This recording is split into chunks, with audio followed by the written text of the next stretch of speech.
آج ہم بات کریں گے کرسٹوفر کولمبس کے بارے میں۔ تو حاضرین گرامی، 550 برس کی بات ہے۔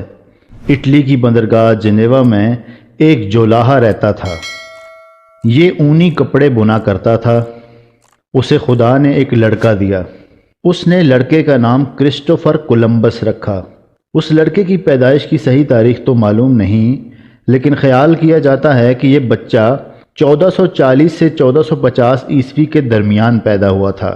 باپ نے بچے کو تعلیم دلانے کے لیے ایک اسکول میں داخل کروایا، مگر بچہ گھر کے حالات کے سبب چند سال سے زیادہ اسکول میں نہ پڑھ سکا اور باپ کا ہاتھ بٹانے کے لیے کپڑا بننے لگا۔ مگر یہ بچہ تعلیم سے غافل بھی نہ ہوا تھا۔ کام سے فرصت ملتی تو اکیلا بیٹھا کوئی نہ کوئی کتاب پڑھتا رہتا۔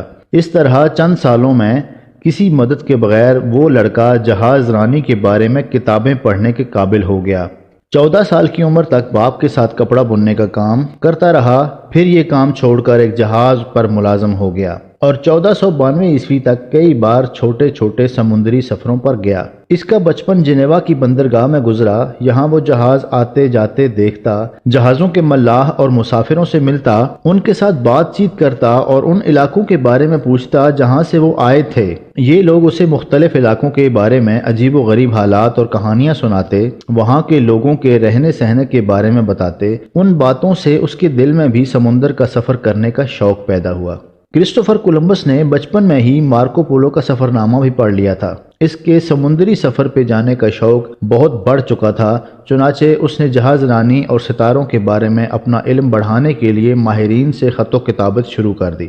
اس طرح وہ آہستہ آہستہ جہاز رانی کے بارے میں اپنا علم بڑھاتا رہا۔ اس زمانے میں لوگوں نے یہ تو سن لیا تھا کہ زمین گول ہے، لیکن وہ اسے ڈھکوسلا سمجھتے تھے۔ مگر کولمبس کو یقین تھا کہ زمین ضرور گول ہے۔ وہ اکثر بندرگاہ پر کھڑے ہو کر جہازوں کو آتے جاتے دیکھتا۔ وہ سوچتا جہاز بندرگاہ سے نکلتا ہے تو چلتے چلتے نگاہوں سے چھپ کیوں جاتا ہے؟ کون سی چیز ہے جو دیکھنے والے اور جہاز کے درمیان میں آ جاتی ہے؟ اس طرح وہ اس نتیجے پر پہنچا کہ ہو نہ ہو زمین ضرور گول ہے۔ وہ لوگوں سے اس بارے میں بات کرتا تو لوگ اس کا مذاق اڑاتے۔ 19-20 سال کی عمر میں اس نے اٹلی کو چھوڑ کر پرتگال کو اپنا وطن بنا لیا اور ایک پرتگالی عورت سے شادی بھی کر لی۔ پرتگال میں اسے نقشے بنانے کی نوکری مل گئی۔ یہ کام آگے چل کر اس کے لیے بہت مفید ثابت ہوا۔ کولمبس کے زمانے میں پرتگال اور دوسرے یورپی علاقوں کے لوگ بہت کم ملکوں کے نام جانتے تھے۔ اس وقت کی دنیا بہت چھوٹی تھی۔ لوگ یورپ اور بحیرہ روم کے کنارے پر آباد ملکوں کے علاوہ چین، ایران اور ہندوستان کے نام سے واقف تھے،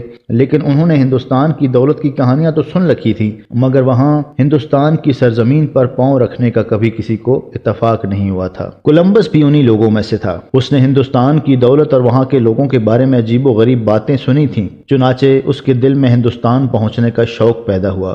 اسے یقین تھا کہ زمین ضرور گول ہے، اور اس نے یہ بھی سنا تھا کہ ہندوستان مشرق میں ہے۔ اس نے سوچا کہ اگر کوئی شخص جہاز لے کر پرتگال سے مغرب کی طرف روانہ ہو جائے تو چلتے چلتے ایک دن ہندوستان ضرور پہنچ جائے گا۔ کولمبس نے ارادہ کیا کہ وہ ہندوستان ضرور جائے گا، مگر کیسے جائے گا؟ پرتگال اور ہندوستان کے درمیان ہزاروں کلومیٹر کا فاصلہ طے کرنے کے لیے جہاز کہاں سے آئے گا؟ جہاز خریدنے کے لیے سرمایہ کہاں سے آئے گا؟ کولمبس نے ان سوالوں پر غور کرنا شروع کیا۔ اس نے سوچا کہ یورپ کے کسی بادشاہ سے مدد حاصل کی جائے۔ اس کی نظر سب سے پہلے پرتگال کے شہزادہ ہنری پر پڑی، جو یورپ کا ایک روشن خیال بادشاہ سمجھا جاتا تھا۔ ہنری اچھا جہاز ران بھی تھا۔ اس نے سمندری سفر تو نہیں کیا، لیکن جہاز رانی کی ترقی کے لیے کوششوں میں ضرور لگا رہتا تھا اور جہاز رانوں کی سرپرستی کرتا تھا۔ کولمبس کو شہزادہ ہنری میں امید کی کرن دکھائی دی، چنانچہ وہ اپنے بھائی کے ساتھ شہزادہ ہنری سے ملنے چل پڑا۔ مگر پرتگال کی راجدھانی لزبن میں پہنچا ہی تھا کہ معلوم ہوا ہنری مر چکا ہے اور اب پرتگال کے تخت پر ایک نیا بادشاہ آ کر بیٹھ گیا ہے۔ کولمبس نے اسی بادشاہ سے ملنے کا ارادہ کیا۔ کولمبس اس بادشاہ کے دربار میں حاضر ہوا۔ اس کے سامنے اپنی تجویز پیش کی کہ اگر مجھے مالی مدد دی جائے تو میں ہندوستان کا سمندری راستہ دریافت کر لوں گا، اور اگر میں ہندوستان پہنچ جاؤں تو اس سے پرتگال کو بہت فائدہ پہنچے گا۔ بادشاہ نے اس کی تجویز بڑے غور سے سنی اور اس سے ہمدردی کا اظہار کیا اور کولمبس کو رخصت کر دیا۔ کولمبس کو امید بندھی کہ میرا مقصد پورا ہو جائے گا، چنانچہ گھر پہنچ کر مستقبل کے سپنوں میں کھو گیا، مگر کئی مہینے گزر جانے کے باوجود اسے بادشاہ کی طرف سے مدد نہ ملی۔ پھر اس نے ایک خبر سنی کہ اس کی تجویز سن کر بادشاہ نے خود ایک سمندری مہم ہندوستان کا راستہ دریافت کرنے کے لیے بھیجی تھی، جو چند ہفتے کے بعد ہی ناکام ہو کر واپس آ گئی۔ اس خبر نے کولمبس کا دل توڑ دیا۔ پرتگال کے بادشاہ سے اس کا اعتماد اٹھ گیا۔ اب اسے پرتگال کے پڑوسی ملک اسپین کا خیال آیا اور وہاں جا کر قسمت آزمانے کو جی چاہا۔ وہ پرتگال سے ہسپانیہ چلا گیا۔ ہسپانیہ پر شاہ فریڈینینڈ اور ملکہ ایزابیلا کی حکومت تھی۔ یہ وہ زمانہ تھا جب ہسپانیہ میں مسلمانوں اور فریڈینینڈ کے درمیان لڑائیاں ہو رہی تھیں۔ کولمبس کو بادشاہ کے دربار پر پہنچنے میں خاصی مشکل پیش آئی۔ وہ ایک غریب آدمی تھا اور بادشاہ اس وقت بے حد مصروف تھا، لیکن اس نے دل نہ چھوڑا۔ آخر چند ماہ کی کوشش کے بعد وہ بادشاہ کے دربار میں پہنچ ہی گیا۔ بادشاہ نے کولمبس کی تجویز سن کر ایک کمیٹی بٹھا دی کہ وہ کولمبس کی تجویز پر غور کر کے اپنی سفارشات پیش کرے۔ اس کمیٹی میں کچھ امیر تھے اور کچھ پادری۔ اس کمیٹی نے 3 سال تک اسپانیہ کے مختلف شہروں میں اپنے اجلاس کیے، کولمبس کی تجویز سنی اور آخر میں سفارش کی کہ اس تجویز پر عمل نہیں ہو سکتا، یہ مذہبی لحاظ سے بھی مناسب نہیں ہے۔ کولمبس کو کمیٹی کے سامنے چند ہی بار پیش ہونے کے بعد یہ اندازہ ہو گیا تھا کہ کام نہیں چلے گا، چنانچہ اس نے اپنے بھائی کو انگلستان کے بادشاہ کے پاس بھیج دیا کہ اس سلسلے میں اس کی مدد حاصل کی جائے، مگر شاہ انگلستان نے کسی قسم کی مدد کرنے سے انکار کر دیا۔ شاہ انگلستان سے جواب ملنے کے بعد کولمبس نے اپنے بھائی کو فرانس کے بادشاہ کے پاس بھیجا اور خود دوبارہ شاہ ہسپانیہ سے ملا۔ شاہ ہسپانیہ نے اب کے پھر ایک کمیٹی بٹھا دی۔ اس نے بھی 3 سال کے بعد پہلی کمیٹی ہی کی طرح فیصلہ سنا دیا، چنانچہ کولمبس کی دوسری کوشش بھی بیکار گئی۔ اس کا بھائی فرانس کے بادشاہ سے ملنے گیا ہوا تھا۔ دوسری ناکامی کے بعد کولمبس نے بھی فرانس جانے کا ارادہ کیا تاکہ دونوں بھائی مل کر شاہ فرانس کے سامنے اپنی درخواست پیش کریں۔ کولمبس کو یہ معلوم نہ تھا کہ شاہ فرانس نے بھی مدد کرنے سے انکار کر دیا ہے اور بھائی ناکام واپس آ رہا ہے۔ فرانس جاتے ہوئے کولمبس ہسپانیہ کے شہر پالوس کے نزدیک عیسائی راہبوں کی ایک خانقاہ میں ٹھہرا۔ یہاں کا قیام اس کی زندگی کا نیا موڑ ثابت ہوا۔ یہاں اس کی ایک راہب سے ملاقات ہوئی۔ کولمبس نے اسے اپنی ناکامی کی کہانی سنائی۔ راہب نے اس کی تجویز سنی تو اسے یقین آ گیا کہ یہ تجویز ناکام نہیں ہوگی۔ یہ راہب ملکہ ایزابیلا کے دوستوں میں سے تھا۔ اس نے کولمبس کی مدد کرنے کا وعدہ کیا، پھر ملکہ ایزابیلا کو خط لکھا اور کولمبس کی مدد کرنے کی سفارش کی۔ چند روز بعد ملکہ ایزابیلا نے کولمبس کے لیے کچھ رقم بھیجی اور لکھا کہ کولمبس اس رقم سے دربار میں حاضری کا لباس خرید کر فوراً دربار میں حاضر ہو جائے۔ کولمبس کو ملکہ کی امداد کا حال معلوم ہوا تو بے حد خوش ہوا اور فوراً دربار کی طرف چل پڑا۔ دربار میں پہنچا تو اب کہ کوئی کمیٹی نہ بٹھائی گئی۔ ملکہ اور بادشاہ نے دربار میں اس کی تجویز سنی اور اسے عمل کے قابل پا کر مدد کرنے کا وعدہ کیا، مگر ابھی چند رکاوٹیں باقی تھیں۔ کولمبس سے جب پوچھا گیا کہ تمہارا سفر کامیاب رہا تو تم کیا انعام چاہو گے، اس نے ایسے مطالبات پیش کر دیے جو بادشاہ اور ملکہ کو قبول نہ تھے۔ ان میں پہلا مطالبہ یہ تھا کہ مجھے امیر البحر بنا دیا جائے، دوسرا یہ کہ نئے ملک سے جو دولت ملے اس کا 10واں حصہ مجھ کو دیا جائے، اور تیسرا یہ کہ مجھے اس ملک کا حاکم بنایا جائے۔ ان مطالبات کو بہت بڑے مطالبات خیال کیا گیا اور نامنظور کر دیا گیا، مگر جب کولمبس پورے طور پر نا امید ہو کر شہر سے نکل رہا تھا تو اس نے مڑ کر اس شہر پر نظر ڈالی جس سے 7 سال اس نے امید لگائے رکھی تھی۔ اسے دور سے گرد اڑتی ہوئی نظر آئی۔ وہ ٹھہر گیا، دیکھا کہ ایک گھوڑ سوار بھاگا چلا آ رہا ہے۔ اس گھوڑ سوار نے قریب پہنچ کر کولمبس سے کہا، آپ کو دربار میں پھر طلب کیا گیا ہے۔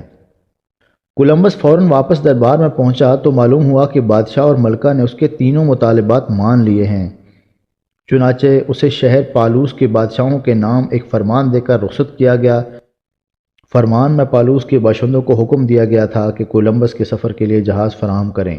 پالوس ہسپانیہ کی راجدھانی سے بہت دور تھا۔ یہاں لوگ حکومت کو ٹیکس بھی ادا نہیں کرتے تھے۔ ان کی اس نافرمانی کی سزا دینے کے لیے ان پر یہ تاوان ڈالا گیا تھا کہ کولمبس کے لیے جہاز فراہم کریں۔ کولمبس شاہی فرمان لے کر جب پالوس پہنچا تو وہاں کے باشندوں نے اسے ماننے سے انکار کر دیا۔ اس نے جس سے بھی اس فرمان کا ذکر کیا اس نے اس کا مذاق اڑایا۔ کولمبس حیران تھا کہ اب کیا کرے، ایک مشکل دور ہوتی ہے تو دوسری کھڑی ہو جاتی ہے۔ ایک دن وہ بازار سے گزر رہا تھا کہ اس کی اپنے 2 پرانے ساتھیوں سے ملاقات ہو گئی جو دونوں آپس میں بھائی تھے۔ ایک کا نام مارٹن اور دوسرے کا نام ویسنٹ تھا۔ یہ دونوں چند جہازوں کے مالک تھے۔ انہوں نے کولمبس کی تجویز سنی تو جہازوں کے سلسلے میں اس کی مدد کرنے کا وعدہ کیا۔ چنانچہ ان کی مدد سے کولمبس کو 3 چھوٹے چھوٹے جہاز مل گئے۔ سب سے بڑے جہاز کا نام سانتا میرا، اس سے چھوٹے کا نام پنٹا اور سب سے چھوٹے کا نام نیتا تھا۔ سانتا میرا 70 فٹ لمبا تھا۔ جہاز مل گئے تو ایک اور مشکل آن پڑی، جہازی عملہ کہاں سے فراہم کیا جائے۔ کولمبس جس کو بھی ساتھ چلنے کے لیے کہتا وہ انکار کر دیتا۔ کولمبس اپنے جاننے والوں اور جہاز رانوں کی منت سماجت کرتے کرتے ہار گیا، مگر کوئی بھی ہندوستان کی سرزمین کے سفر پر روانہ ہونے کے لیے تیار نہ ہوا۔ آخر یہ مشکل بھی اس کے دوستوں نے ہی حل کی۔ وہ دونوں خود ساتھ چلنے کو تیار ہو گئے اور اپنی مثال دے کر انہوں نے کئی اور جہاز رانوں کو بھی تیار کر لیا۔ پھر کولمبس کو کچھ عرب ملاح بھی مل گئے جو اس کے ساتھ جانے پر تیار تھے۔ یہ ملاح ہسپانیہ کے آخری مسلمان حکمران کی سمندری فوج کے جہازی تھے اور ملک پر آنے والی مشکلات کو بھانپ چکے تھے، چنانچہ وہ ہسپانیہ سے باہر جانا چاہتے تھے۔ کولمبس کے ساتھیوں میں ان کا شامل ہو جانا کولمبس کی بڑی خوش قسمتی تھی۔ بعض مصنفوں نے نئی دنیا کی دریافت میں ان نامعلوم جہاز رانوں کو بھی شامل کیا ہے۔ ان تینوں جہازوں کے عملے میں کل 90 آدمی تھے۔ آخر 3 اگست 1492 عیسوی کو جمعے کے روز سورج نکلنے سے آدھ گھنٹہ پہلے کولمبس نے جہازوں کو لنگر اٹھانے کا حکم دیا۔ بندرگاہ پر عجیب سماں تھا۔ جہازیوں کے بیوی بچے، ماں باپ، بہن بھائی، رشتہ دار اور دوست احباب انہیں رخصت کرنے آئے تھے۔ وہ سب آنسوؤں سے بھری آنکھوں سے جہازوں کو آہستہ آہستہ ساحل سے دور ہوتا دیکھ رہے تھے۔ ساحل پر کھڑے لوگوں کے رونے کی آوازیں جہازوں کو کچھ دور تک سنائی دیتی رہیں اور جہاز لوگوں کو دکھائی دیتے رہے، پھر آہستہ آہستہ ان کی آنکھوں سے اوجھل ہو گئے۔ سمندر کا شور اس قدر تھا کہ ان کی آوازیں جہازوں تک پہنچتی ہی نہ تھیں۔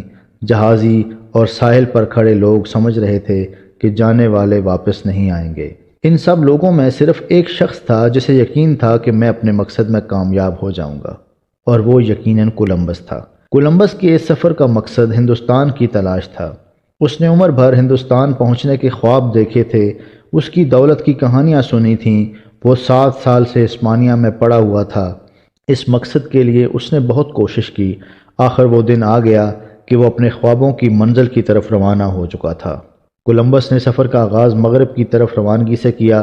اسے یقین تھا کہ اگر وہ مسلسل مغرب کی طرف چلتا رہے گا تو آخر کار ہندوستان پہنچ جائے گا، جس کے متعلق اس نے سنا تھا کہ مشرق میں ہے۔ 3 دن تک سفر نہایت اچھے موسم میں کٹا۔ موسم کے ساتھ جہازیوں کا مزاج بھی اچھا رہا۔